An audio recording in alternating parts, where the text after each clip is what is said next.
श्री रामचरितमानस के अरण्य कांड में प्रभु श्री राम ने माता सबरी को नवदा भक्ति का उपदेश दिया है, ज्ञान दिया है। प्रभु श्री राम ने सबसे पहली भक्ति संतों का संग बताया है। तो संतों का संग मतलब सत्संग बताया है। रामायण में उत्तरकांड में 120 ख दोहे के बाद की 7वीं चौपाई में लिखा हुआ है, नहीं दरिद्र सम दुख जग माही, संत मिलन सम सुख जग माही। मतलब दरिद्रता के बराबर कोई दुख नहीं है संसार में, गरीबी के बराबर कोई दुख नहीं है, और संतों के मिलन जैसा कोई सुख नहीं होता। मगर आज इस समय कलयुग में इसका बहुत विपरीत हो रहा है।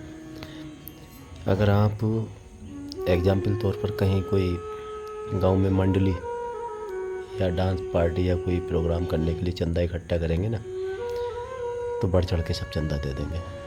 लेकिन अगर आप सत्संग के लिए, भागवत के लिए चंदा करेंगे, कोई कहेगा भाई मेरे पास आज नहीं है तो आधा है, अरे बचा लेते हैं, पैसा खा लेते हैं, कोई कुछ नहीं करता, क्या होगा इन सबसे, इस तरीके की बातें करते हैं।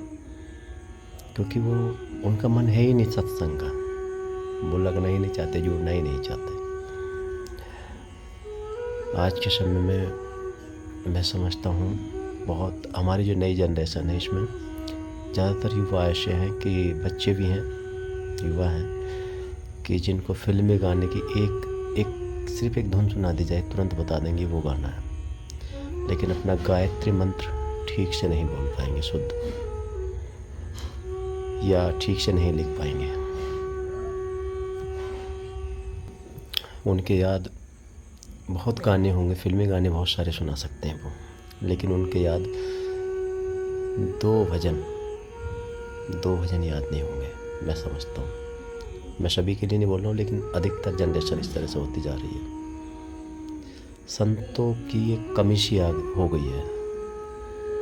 जो कुछ संत हैं, सच्चे संत समाज को सुधारना चाहते हैं, तो वो कुछ अगर बोलते हैं ना समाज के लिए कि इस तरह के लोग कर रहे हैं, ऐसा कर रहे हैं, वैसा नहीं पहनना चाहिए, वैसा नहीं करना चाहिए, तो लोग उन पर उंगलियां उठाना शुरू कर देते हैं कि ये कौन होता हमको टोकने रोकने वाला।